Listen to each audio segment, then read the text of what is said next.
How are we investing our time? Do we realize that time is the greatest commodity that we have here on earth as a Christian? The way that we invest our time. Have you ever heard it said, how are you spending your time? That's because time is a commodity. It's one of the most valuable commodities on the earth, in my opinion, because it's the only commodity you can't purchase with money. You also can't get it back. Now, God redeems the time. That's the word, but it's talking about the spiritual aspect there. But if you guys will stay to the end of the video, we're going to do a couple little takeaways as we finish wrapping up this Proverbs 3, 9 through 10 passage, and we're going to land the plane in Revelation 2:17.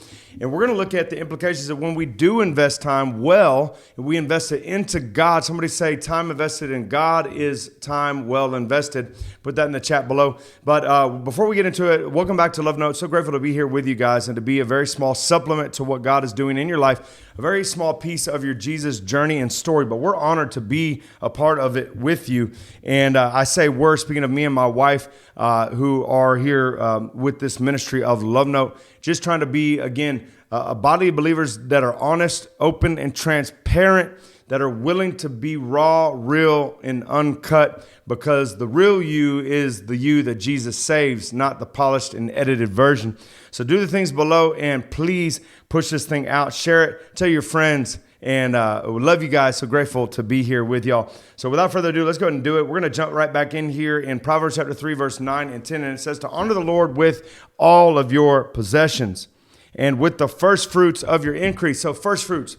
It's talking about the first part of your day. We're talking about time. We're talking about time in the prayer closet. We're talking about intimacy. Imagine that. We're talking about your prayer life. And so the first fruits of your possession of time, when does this take place? In the wee hours of the morning. When did Jesus pray? At Mark 1:35, hours before the dawn. We've got to get up before our households, people, and we got to spend time with God and invest that time so that we can be paving the way for that sure foundation of Jesus Christ as Lord, for this revelatory knowledge of Christ and intimacy to be the driver of our narrative throughout the day. So we're not caught up in the he said, she says. We don't get tossed to and fro with straight winds of doctrine. We don't get shook very easily.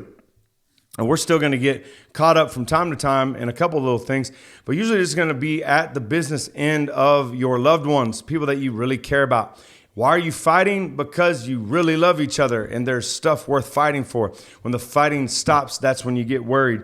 But I want to land the plane in Revelation chapter 2, verse 17. Okay? It speaks of the one that has been given this new name and that they have purchased something very specific. We're talking about investing time, the investment of time, and time being one of the greatest commodities that we have here on earth. And so without further ado, in Revelation chapter 2, verse 17, it says, he who has an ear, let him hear what the Spirit says to the churches. One ear, you notice, this isn't the dual ear, this isn't the broadband connection. We're not talking about the corporate call to gospel. We're talking about the lean-in ear of intimacy.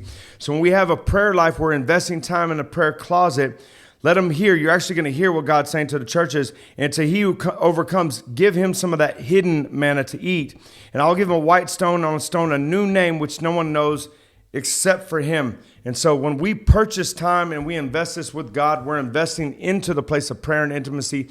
We're investing the greatest commodity of all, which is our time, into the place of prayer and intimacy. And what is this doing? This is giving us that secret manna, because we've turned our ear deaf to hear the voice of God, because we've invested in the right place. We've done it early in the morning the way Jesus did. And now because of it, I'm walking in a quality of life and a level of freedom that I've never known before. And it's not only affecting me, it's not getting onto my children, my wife, it's giving onto everybody that I love and I care for, my people, places, and things, my inner circles, and it's even spilling into the grocery store, the highways, the byways, and the bull rushes. And it's giving me this special access to the bread of life, which is Jesus, and it's giving me this secret hidden manna. This is the manna that only friends exchange. This is the manna that you get by purchasing time in the place of prayer and intimacy, and by investing in your relationship with God, which is the most important relationship that you have, which is going to increase the revelation knowledge, or the revelatory heart knowledge, experiential heart knowledge of Christ himself. And so I hope that this conversation has helped you and blessed you. Our time is the most valuable thing that we have, and it's one of the most important commodities in your life, and the way you invest it or spend it is going to have direct implications to your life and the quality thereof. Until next time, y'all be blessed.